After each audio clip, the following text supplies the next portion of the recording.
Kanglai Papun Makolau gave the Tegiloko Cherake Zomi versus Kuki Burma ZRA EC Zomi Jin National Army CNA gi mobile ke Mama Thugaikhiba Sambit Patraga Governor ga Amuhana Unakre BJP North East ki in charge Dr. Sambit Patraga Governor Ajay Kumar Balaga ngasi Amuhana Unaduna state asida hauzik oriba political gi fiba masigi matangda khanakre hauzik state asida oriba political gi fiba masigi matangda Dr. Sambit Patraga ngasi ayupung tararom tabada Governor Ajay Kumar Bala unana ba Ras Bhavan da lakhi mangna Ras Bhavan da lakwa duda BJP Manipur Pradesh ki General Secretary K. Sarasuloyne Raki Pungamarom Governor Gawari Sanarba Matunga Dr. Sambit Patra Ras Bhavan dagi ayu pung taraga minute yankay mangarom tabada tholaki Magna Ras Bhavan dagi tholakpa adu da paumising na wa hangna bahona ki adubu ma ki mai kai dagi wa amata phongdoklamdana Magna hauzik lairiba hotel Imphal tamna chatki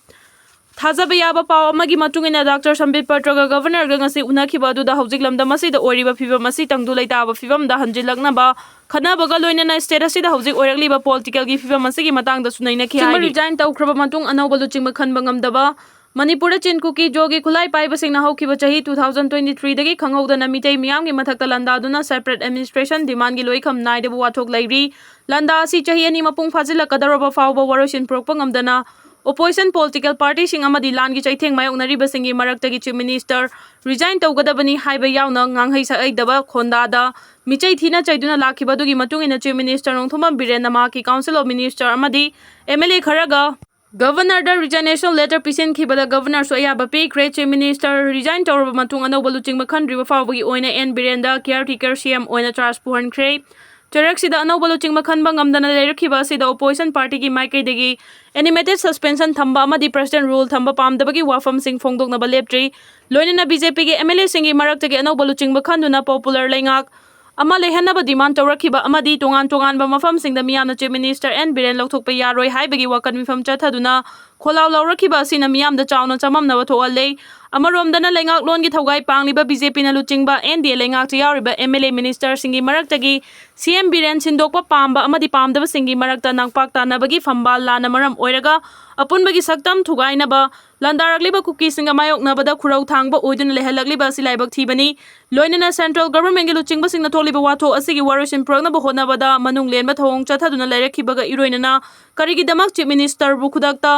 Delhi da Kausilaga resignation letter governor da pisil halibano haibasini central government na Manipur watho ki matangda political game sanari ba sigi nungi aronba agenda ama leibadagi ni lawi chief minister resign tohanba amadi ayaba piraba matung center na suspended animation thamnaba amadi PR thamnaba honabagi mahut center na yabalu chingba ama khanduna tam suba mapung faba lengak thamba thoktabra Pumnamasigi ona taina bada lengak pu suspended animation thamlaga Kuki gi MLA sing amadi landaraliba Kuki gi luchingba singi aningba pamba sing thabakta onthoknaba honarakpa tarbadi madugi tekchak pumnamak phamba lanchatha bada yawba legislature singna puroidabagi maram leibra luchingba sindolaga lengak lon semnaba phamba lalhau chathariba singi maraktagi luchingba khanba ngamdaba haibasi lalhau chathariba singi marakta lengak longi thaugai pangba ngamdabaga luchingba yawde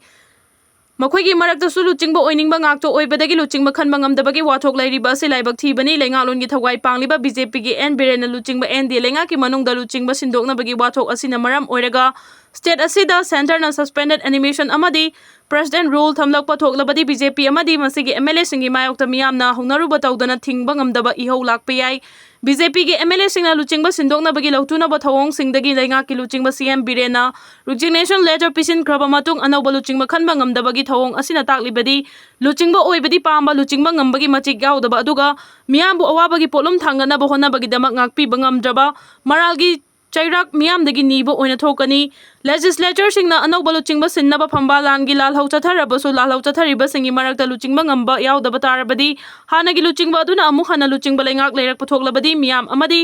legislature singna ngakfam thokte masi oitholoi haibasu leitaba natte